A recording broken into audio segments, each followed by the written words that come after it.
Hello, this is Pediatric Doctor at Home, a board certified pediatrician giving practical medical tips to parents and caregivers of children and young adults. This video is about speed ups in babies. Gastroesophageal reflux is the medical term for spitting up. For the purposes of this video, I'm going to be using the term reflux. So, reflux happens when the stomach contents flow back into the esophagus or mouth. Since the stomach produces acid, reflux is sometimes referred to as acid reflux, although terms like regurgitation and spilling are also used. Reflux is a normal and frequent occurrence in healthy babies. Most babies experience brief episodes after feeding, during which milk or formula is spit up through the mouth or nose. It may look scary, but in the majority of cases, these episodes are harmless and require no treatment. However, in a small number of babies, reflux can lead to complications, at which point it is classified as gastroesophageal reflux disease or GERD. Sometimes GERD develops in babies who are otherwise completely healthy, but it is more likely in those with underlying medical conditions like Down syndrome or neurologic problems.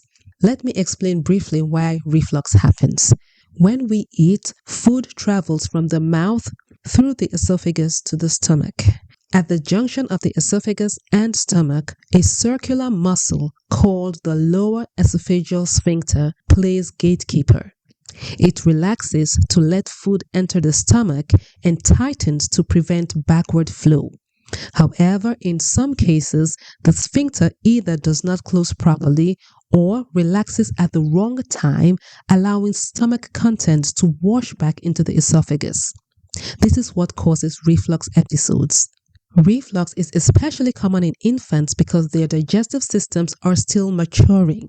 Additionally, factors like having a shorter esophagus, a more horizontal stomach position, and spending much of their time lying down make babies more prone to reflux. As they grow and develop, these factors improve. By around 6 months, when babies start sitting up, reflux episodes typically decrease. For most babies with reflux, symptoms go away by 1 year of age and do not recur later in life.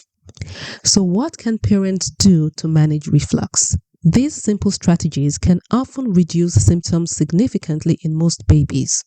First and foremost, avoid overfeeding. Babies have small stomachs, and overloading them can lead to more speed up episodes. Let your baby stop eating when they show signs of being full, such as turning their head away or losing interest in feeding. If you are worried they aren't getting enough milk, try offering smaller, more frequent feeding instead. This ensures they get the nourishment they need without overwhelming their tiny tummies. Proper positioning is another key factor. After feeding, hold your baby upright for 20 to 30 minutes. The ideal position is carrying them on your shoulder, which helps gravity keep the milk in their stomach. Avoid placing your baby in a seated position like in a car seat immediately after feeding. This posture can compress your stomach and worsen reflux symptoms. When it comes to sleep, safety is paramount. Always place your baby on their back to sleep, not on their stomach or their sides, even if they have reflux. This reduces the risk of sudden infant death syndrome. If symptoms persist, consider dietary changes after consulting your healthcare provider. Adding infant cereal to formula or expressed breast milk can decrease reflux episodes. However, this approach of thickened feeds is not recommended for babies under 3 months or those born prematurely without medical advice. Cow's milk protein intolerance is a common trigger in some healthy babies. Switching to a milk-free diet may help reduce symptoms. Secondhand smoke can worsen reflux. Do not smoke or allow others to smoke in your home or car. By incorporating these straightforward strategies into your daily routine, you can minimize your baby's reflux discomfort and help them thrive. Most babies with reflux do not need medication. Acid suppressant drugs are typically reserved for cases with severe symptoms like poor weight gain or significant irritability.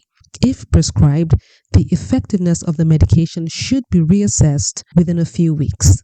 Immediate medical attention is necessary if your baby shows any of these symptoms: forceful vomiting after each feed with persistent hunger, vomiting blood, severe diarrhea or bloody stools, distended abdomen, refusal to eat or drink for prolonged periods, lethargy, or decreased responsiveness. The good news is that for most babies, reflux improves with time and typically resolves by their first birthday.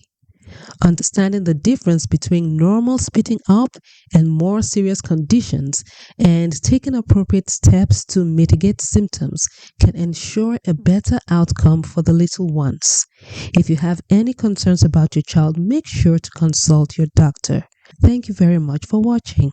Don't forget to subscribe. See you in the next video.